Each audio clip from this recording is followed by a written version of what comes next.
All right, I'm back for a third night in a row. This is a milestone. 3 nights in a row. I wasn't going to come on tonight. I know I say that every night, but I just read the funniest article I've read in a really long time. Let me tell you something. The Canadian liberal media, sports media, is having a complete meltdown since the weekend. I didn't know that this was even going on. And I don't care what Canadian media says about anything. It's mostly just propaganda for boomers. But that doesn't mean that we can't find some humor in it. So today, and there's two, by the way, I'm not lying to you. I had an article ready to share with you and read with you for this short stream. And I found another one literally seconds before coming on air. You saw the 30-second countdown? I was ready to start, but at about 25 seconds, I saw another one. And I thought, wait, I got to bookmark this.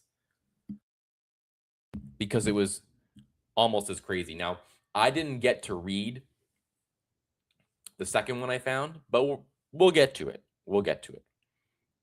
So thank you for joining. If you haven't already, please subscribe to my YouTube channel. Like the stream, like the video, comment. I'll read the comments after. Blah, blah, blah, blah, blah. Subscribe to or follow me on X and TikTok. FLA Millennial, Florida Millennial. Okay, let's pull up this article. Are you ready to laugh? Because that's all you can do. That's really all we can do here. Let's make me a little bigger, maybe. Is that an option? Okay, maybe not. That's good enough. Okay, let's go. Let's go to the article.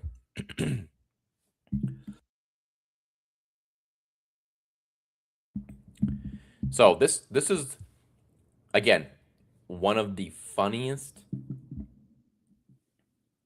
pieces of writing I've read in a long time. But of course, the writer was not intentionally funny with this. He was serious with this, but all I could do was laugh. And I hope it has the same effect on you. But the title of the article is Auston Matthews made his choice, seemingly putting Trump ahead of the Leafs. Now, if you weren't aware, Auston Matthews, who plays for the Toronto Maple Leafs in the NHL, was a member of the winning gold medal team for the United States in the Olympics. On Sunday, they won in overtime against the 51st state. So this article came out yesterday. Now, I don't like rubbing in victories. I live here in America. I was cheering for the United States of America. You can call me a traitor. You can say whatever you want. I don't care. I was cheering for the U.S. I like the players in the U.S. I live here. I live in Florida. That's that. So I was cheering for the United States. So the article begins. One C clearly trumps the other for Auston Matthews, and because of that, a segment of Maple Leafs fans would celebrate today if the Leafs took away Matthews' captaincy and returned it to John Tavares. The ghost of Conn Smythe would surely applaud.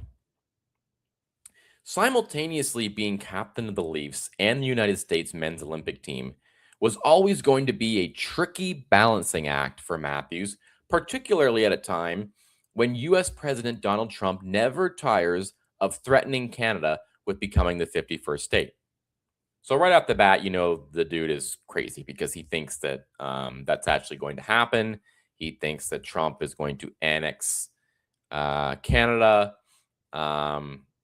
I mean, there still could be some sort of economic union or something, But this is clearly Trump trolling dumb liberals. Okay. Matthews, it's abundantly clear, tumbled off the high wire. Yes, he succeeded as captain of the U.S., winning gold over Team Canada in a classic contest in Milan on Sunday. But he failed in every respect as captain of the Leafs miserably. Now, imagine you are Auston Matthews. You've been playing for the Leafs for like 10 years now. And I know this is not political content. This is a little bit different, but just bear with me. He's been playing for the Leafs for like a decade. Leafs can't win. They get knocked out of the first round every year.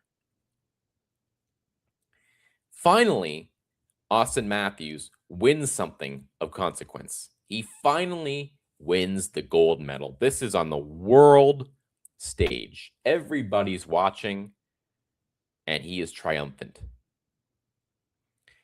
And then you have a writer nobody has heard of for the Toronto Star say that he has failed as captain of the Leafs miserably. After helping the U.S. beat Canada on Sunday, that little thing that happened on Sunday, Matthews celebrated with his teammates and Kash Patel. Okay, you can see him getting more angry. Director of the FBI in the winning dressing room. The BAM, I don't know what that means. The BAM then partied on in the wee hours and continued celebrating at a Miami nightclub on Monday night. You can really tell when it's a boomer writing. You can just tell. All good. Okay, well, thank you. Thank you for your approval. Thank you, journalist, for... Okay, Austin, you can go and have your fun at the nightclub. That's okay.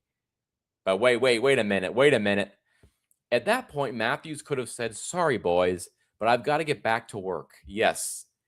As a, 30 years old? That's exactly how he would handle it, right?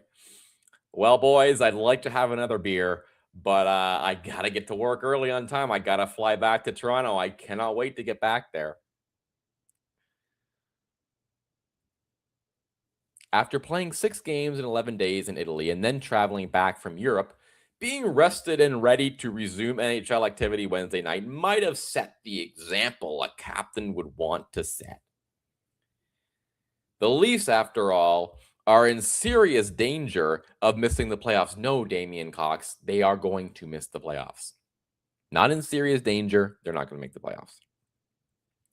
Instead, the Arizona raised pivot chose to jump on a plane for Washington, D.C.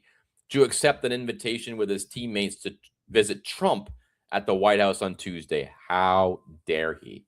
The president calls him, and he has the gall to say, you know what, Mr. President, I'd love to come to the White House. Matthews went to a luncheon and posed for pictures with Trump, then skipped the dog and pony State of the Union address while the Kachuk brothers and others allowed their Olympic triumph to be turned into a political circus. There was no political circus. They welcomed them. He welcomed them into the speech, said congratulations, and they left. And I love how he says, I told you I actually couldn't stop laughing at the article.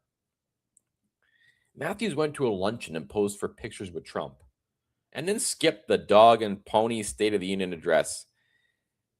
The dog and pony State of the Union address. Like, he skipped that thing. The Kachuk brothers, well, of course they went, but Austin had the gravitas to say, I don't want to go to that. The team that wins the Stanley Cup every year accepts the White House invitation to go, Matthews told reporters on Wednesday morning after a whirlwind 72 hours without much sleep. So I think it's just something that you do because we are proud Americans. Matthews apparently is blissfully unaware many athletes and teams have declined invitations from the Trump administration. So what he's saying is because a select few decided not to go, Auston Matthews should have followed suit because he's supposed to hate the president like we do, like we the journalists do or something. I don't know what that means. Well, because some people did it. Some people have skipped out on it. Some people have boycotted it. So why didn't he? Seems to be the opinion here. Matthews apparently is blissfully unaware. Many athletes and teams have declined invitations. Yeah, he's unaware. He doesn't care. Who would care? The entire U.S. women's hockey team, possibly insulted by the fact that Trump seemed to think putting their gold medal on the same level as the men's was a joke, said thanks, but no thanks. By the way, I hear that some people are apologizing for being in the dressing room and laughing, or I don't know, they were apologizing for something, for laughing at the joke. I mean, it wasn't really that offensive of a joke. He said, "Okay, guys, I'm inviting you. Now I got to invite the women too. You know that, right? Or else I'm going to be impeached." It was more a joke about like they're going to get mad at me if I don't immediately include the women as well. Like I can't just invite you guys.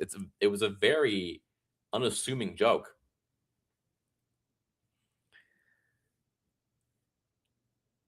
More to the point, for Leafs fans and Canadians, Matthews displayed a complete lack of understanding for the responsibilities, hockey and non hockey, he accepted as the captain of English Canada's most famous NHL franchise. That is just such a Canadian thing to say. English Canada. Nobody says he has to. By the way, we always hear from Canada how Canada is united and America is divided. Yeah, you live in a country where one half speaks one language and the other half speaks another language. Now, it's not actually half, but they have to acknowledge everything is in two languages. It's literally a divided country. You can't even look at a package of Skittles without being reminded it's a divided country. Oh, did I miss a part here? No. Nobody says he has to give a thundering pro-Canada speech like Mark Carney did at Davos. But a new Angus Reid poll shows 68% of Canadians feel threatened by Trump and his government. And just last week, the U.S. president vowed to block the opening of the new Gordie Howe Bridge between Windsor and Detroit and demanded Canadian concessions. So Auston Matthews, an NHLer, is supposed to check the Angus Reid poll before he decides to go to the White House.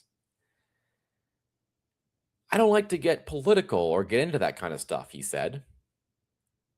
Wait, I missed this part. Matthews, however, preferred to exchange his immediate return to the Leafs for the opportunity to shake Trump's hand. When asked about his lack of sensitivity toward Canada, Matthews took the athlete's easy way out. I don't like to get political or get into that kind of stuff. He, however, preferred to exchange his immediate return to the Leafs for the opportunity to shake Trump's hand. So he's wrong here. An NHLer, a star hockey player, is given two opportunities. Okay, remember, Auston Matthews is probably apolitical. He does not have political beliefs. Maybe he does, maybe he doesn't, but I had to guess he's not that political. Here are your options. Fly home to cold, depressing, dark Toronto, where you will have to wait an entire day before your next game, or 2 days. Or we can fly you first class to Washington, D.C., and you can meet the president. And you can be back in time for the next game. And you're puzzled that he took the latter? Unbelievable. We get it. You're a proud American, but not a proud Torontonian? Not even verbally supportive of the country that has given you the privilege of living and working here as a non-citizen for a decade? By the way, does this logic apply to the Elon Omars of the world? Probably not for this guy. So here is the rub. We get it. You're a proud American, but not a proud Torontonian? No. And this is what many fans, sports fans, not just Leafs fans, don't understand. They think that because someone plays in a certain city, that they begin to think of that city as home. Now, many do start to do that, especially ones that are with the same franchise for like 10, 15 years or whatever. But most pro athletes do not have really any affinity to the city they're playing in, and they shouldn't really. And so fans are always disappointed when They signed with another team.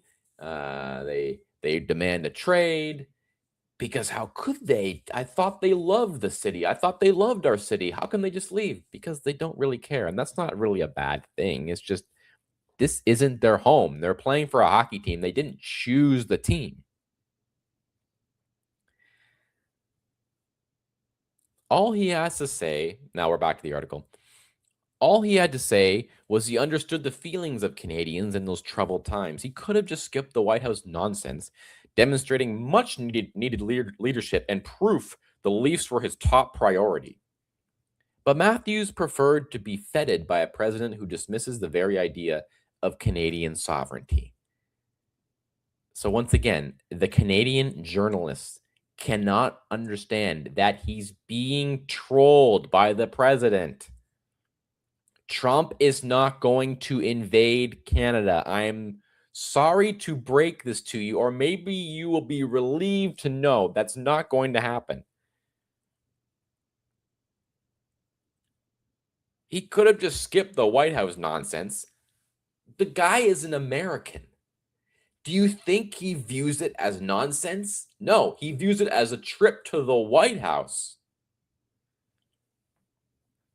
demonstrating much needed leadership and proof the Leafs were his top priority. No, his country is his top priority. Hockey players, American, Canadian, their hockey team comes usually third behind their family, their country. For some of them, their God. The hockey team is sort of their profession, but that's not like their whole life. For this, people will remember. As they will remember how Wayne Gretzky waffled when it mattered. The dude didn't say anything. The guy said, I've met presidents, I've met prime ministers, I love Canada, I love the United States. There is no more diplomatic answer Gretzky could have given, and they still hate him for it. Because he doesn't hate Trump like we do. He doesn't have TDS like we do. Remember, the Leafs took the captaincy away from Tavares to give it to Matthews. We know that as a local lad and proud Canadian, Tavares cherished the opportunity to wear the C for the Leafs. So he was stripped of his captaincy so Matthews could have it and not treasure it? Now it appears being captain of the team comes second to smiling for the cameras with a U.S. president who has successfully taken steps to injure the same Canadian economy where Matthews earns his massive salary. So this is not the poor, stagnant Canadian economy is not because of the people running Canada for the last decade or more. No, it's because of Trump and the tariffs. Okay, but I don't want to get too into all that. Looking tired, going pointless, and taking a lazy third period penalty as the sloppy Leafs lost their post Olympic game 4-2 to Tampa Bay on Wednesday made the optics even worse. Of course, Matthews is free to be a proud American. His mother, a Mexican immigrant, once found a new life in America. She didn't even have to dodge ice bullets to stay. Yeah, maybe that's because she was a legal, as far as I know, immigrant. But it's also not too much to expect him to proudly represent the Leafs and be supportive of Canada. It's just not that hard. Matt Sundin always did it, even when leading his native Sweden to Olympic glory. But number 34 made his choice. We may well one day look back at this as the day when the Matthews era unofficially ended in Toronto. And I'm sure that day for Auston Matthews cannot come soon enough. Can you imagine having to live and work in a place like this filled with journalists like this? And you may say, oh, this is just a journalist. It doesn't really matter. It's just left wing BS from left wing media. But let me tell you something.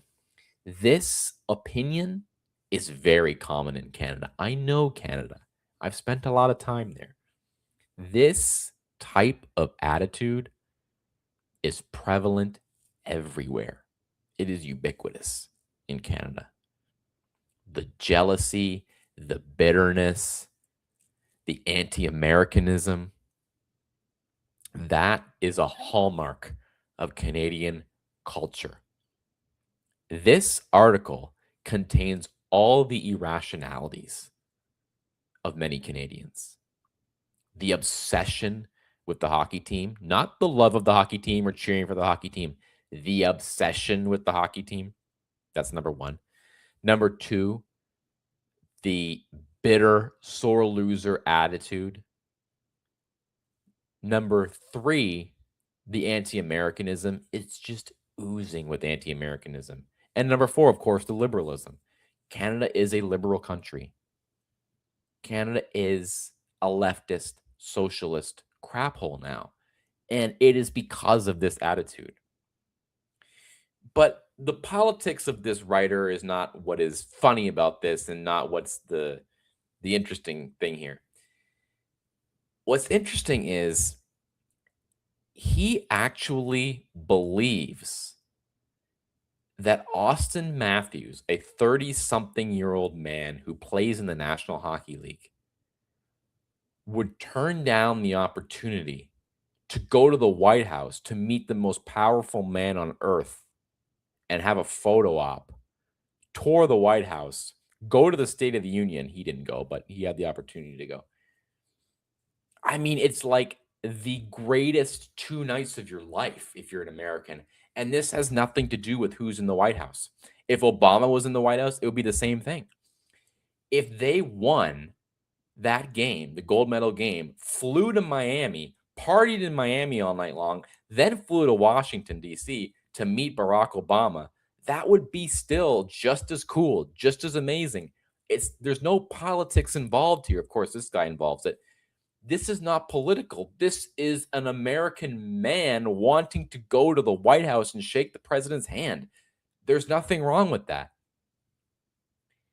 But the fact that he actually thinks that his obsessed, bitter, envious, negative brain is the same brain in a pro athlete, the fact that and he made some comment there, shouldn't he know that there have been other people who have turned down? No, he doesn't. Even if he knew, he doesn't care. Nobody cares, dude. Nobody cares. Normal people, when they're invited to the White House, they go to the White House. They don't worry about who the president is or what they're saying or what the policies are. Are they Republican? Are they Democrat? No, the normal people don't care about that. I am, many would say, very right-wing. If President Gavin Newsom invited me to the White House, I'm getting on the plane and getting there as fast as I can. If President Bernie Sanders invited me to the White House, I'm going. If President Obama invites me to the White House, I am going, and I'm going to talk baseball with him, and I'm going to take a photo with him. I don't care. And this attitude of like, you cannot shake the hand of the president because I don't like the president, and you shouldn't either.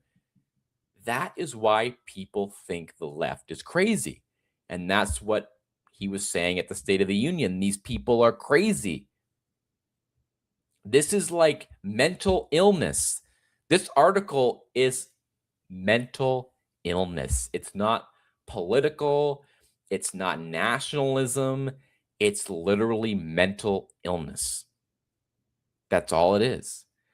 And once you realize that a lot of this stuff you're reading that you say, how can this be? And a lot of the stuff you're seeing in society that you think is just totally, I mean, extreme leftism or whatever else is a cultural Marxism, as they say, whatever else you're seeing that you say to yourself, wait, how can someone possibly believe that?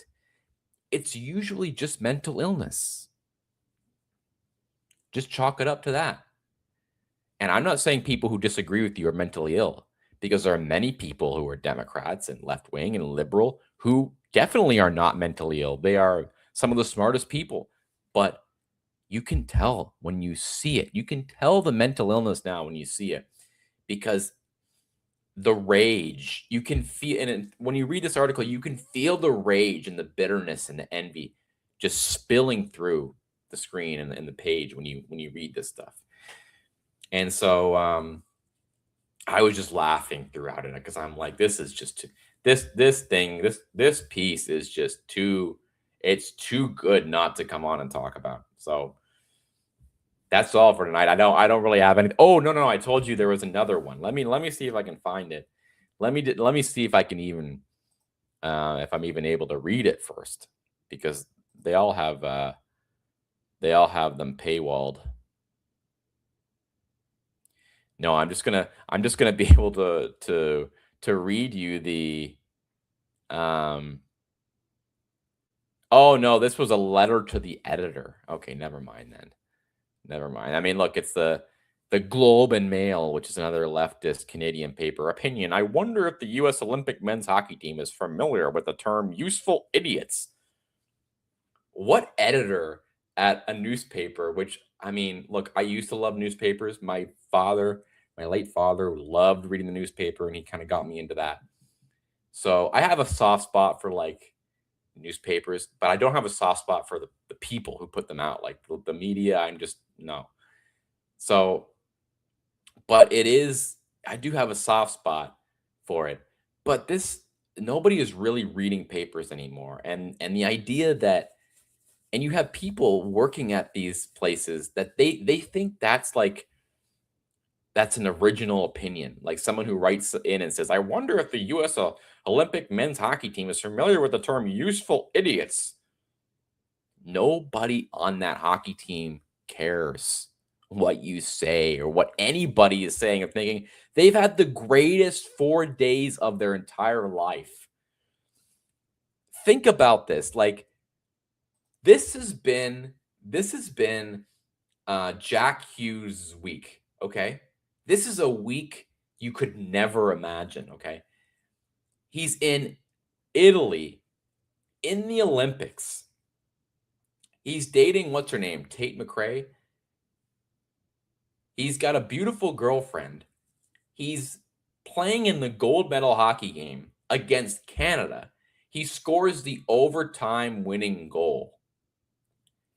They fly to Miami with their gold medals in tow around their necks. They go to the biggest nightclub in Miami, party all night, which, by the way, I'm not into that, but I can see how, if you are a red-blooded American man, you are into that. Parties the entire night with the Kachuk brothers, his own brother, the whole hockey team, and they're just going crazy the whole night in like one of the best cities in the country and in the world. And then they get on a flight because they got a call from the president of the United States. Hey, come to Washington, D.C. to meet me, spend the day at the White House. And then that night, you're going to the State of the Union where we're going to honor you. And we're going to give your goalie the Presidential Medal of Freedom. And then you can fly home.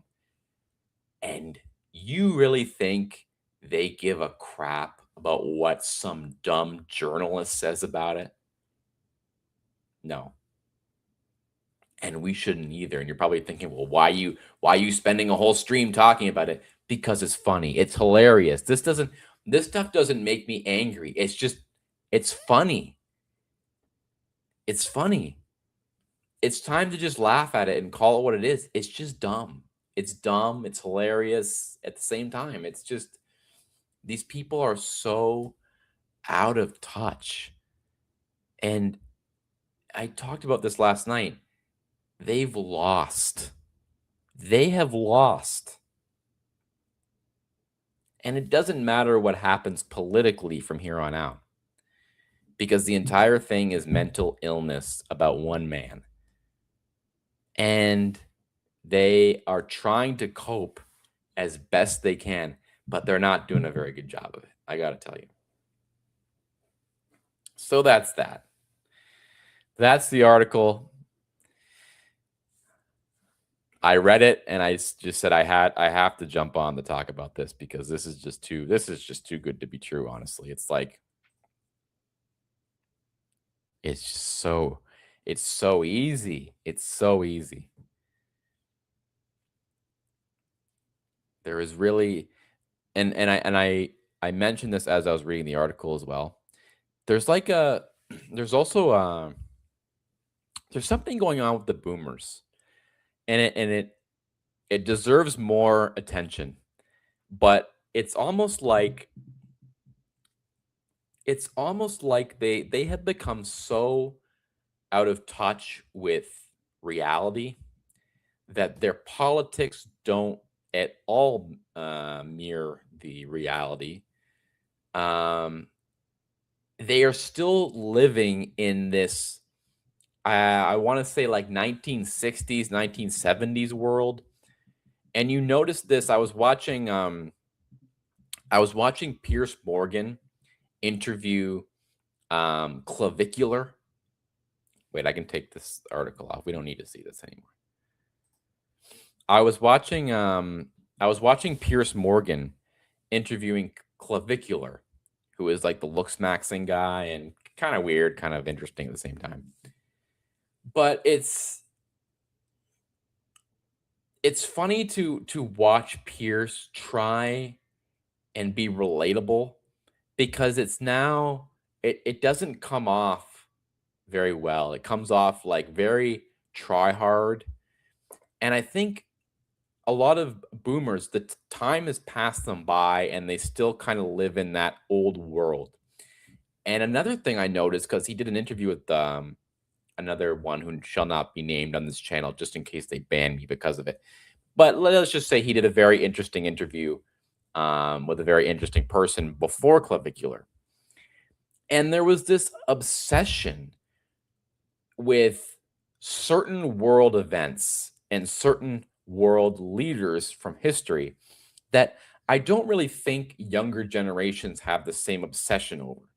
So, boomers have been raised with this particular form of liberalism that has stuck with them forever. So, even if they aren't politically liberal, as you would call it, they've been raised on this constant diet of like neoliberalism, you might want to call it. Like, um, I guess neoliberalism is the only real word for it. They've been raised on a steady diet of that over the years, from mainstream news and media and the education system and everything else. And that's kind of become their worldview, if whether or not they notice that or not. It's like, and they have certain hangups and certain obsessions. And if they hear people say certain things, they just cannot stand for it.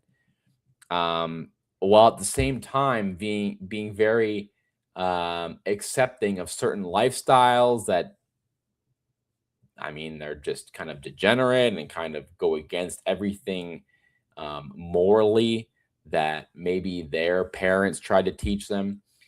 And so it's an interesting kind of dance they do where they're very extremely liberal socially on some things, but then if you say the wrong thing about World War II or something, they freak out because they have these mantras that have been taught to them that they really can't get off of. So that's a topic worth exploring, and I think you see a little bit of that in this article. But honestly, it's mostly just mental illness. Just a hilarious article, honestly. And I'm sure there were more like that, but anyway, it's just, as I say, newspapers are for boomers. Boomers are going to read that and they're going to say, yes, yes, he should have respected Canada. He should have come back and put on that Maple Leaf jersey and gotten ready for the next game where they were going to get trounced 4-2 and then lose to the Panthers 2 nights later. But anyway, that's beside the point, the result of the game. But it's just funny, like thinking about Auston Matthews. Like, imagine Auston Matthews reading that article, being like, dude, what are you talking about? Like, you want me to say no to the president? You don't want me to go to the White House because we have a game in 2 days? I'm having like the greatest week of my life. I've been losing, losing, losing, losing in this city that's obsessed with hockey and blames me for everything. And every year we get kicked out of the playoffs early and it's my fault, but then they bring me back. It's like torture. They blame me for it and then they bring me back and then they build me back up and then they blame me for losing again. And the city sucks. It's cold. The taxes are high. The media's in my face all the time. He's probably thinking to himself, I just want to go with Mitch Marner. I just want to go to Vegas. I want to go to Miami. I want to go play for the Panthers or something where there's less media attention. I can go to the same nightclub I went to celebrate the gold medal victory. I can go there every weekend if I want down there. I'll be famous, but not too famous. I'll win. I'll be on a winning hockey team. The weather's good. People don't care that I'm like shaking hands with the president. Like, seriously, shaking hands with the president. That's controversial now. Like, whoa. It would be one thing if Auston Matthews was like wearing a MAGA hat or something. The guy didn't even go to the State of the Union address. He went and shook hands with the president and took a picture, and they asked him about it, and he said, look, I was invited to the White House. I don't get into politics. And that is considered. It reminds me of when we were going through the Black Lives Matter thing, and they had this saying where they were like, I can't remember how it went, but it was like, you can't simply support us, or no, you can't simply, how did it go? It was something like basically saying you can't just say nothing. Like, you can support us or oppose us, but you can't just sit there and say nothing, because if you say nothing, you're like the other people. You got to support us. You can't just be like, hey, don't count me out of this. I don't want to get involved. Like, no one has a right to remain silent anymore. Like, an NHL hockey player can't literally leave. He didn't even leave his team. It was the game. The game was 2 nights later or a night later or whatever. The Leafs coach probably told him, Craig Berube probably told him, hey, dude, go to the White House, man. Come back when you want to come back. Like, do what you have to do. Guy just won the gold medal. Anyway, I'm done ranting about this. But thank you for joining. If you haven't already, please subscribe to my YouTube channel. Like the video, comment. I'm going to repost it and edit out all my coughing, congestion, and maybe parts where I seemed a little unhinged myself. But that's all for the night. Just one article to share with you, and then some other thoughts. But look, we have other serious stuff going on. Like, we might end up being in a war with Iran. So, I mean, we might have to stop just laughing at crazy, mentally ill journalists, and instead get serious and start talking about what's actually going on. But we'll do that next week. This week's a lighthearted week. I told you this week. Look, we're not going to stress this week. I told you, I'm not going to come on here and stress about, was the president's speech good or was it bad? Or like, is he doing the right thing? Is this really the MAGA agenda? Like, no, I'm just gonna accept Trump gave a speech. It was funny. It was cool. It was good. Some parts good, some parts not so good. Who cares? Trump's the president. Oh no, the Canadian journalist thinks that Auston Matthews shouldn't have gone to the White House. Who cares? Great week for Auston Matthews, Jack Hughes. Great week to be an American. So that's that. This is a lighthearted week. We're not going serious this week. Plenty of time to be serious. Plenty of time to wring our hands and worry. I'm not going to worry this week. I'm done worrying about everything this week, okay? No more worries. Tomorrow's Friday. We're going to keep basking in the glory of the U.S. win. Gold medal. Trump gave the State of the Union. Gold medal for Team USA. America's back. Weather is amazing here in Florida and Miami. All good. No complaints. No complaints. Only positive vibes here on the Florida Millennial Channel. All right. Thank you for joining. If you haven't already, please subscribe to my YouTube. Hit the like button. Hit the bell to remind you when I go live. And what else? Follow me on X, FLA Millennial. Follow me on TikTok, which I believe is Florida Millennial and not FLA Millennial. Thank you, everybody. Good night. God bless America. And Auston Matthews, try to get out of Toronto as soon as you can.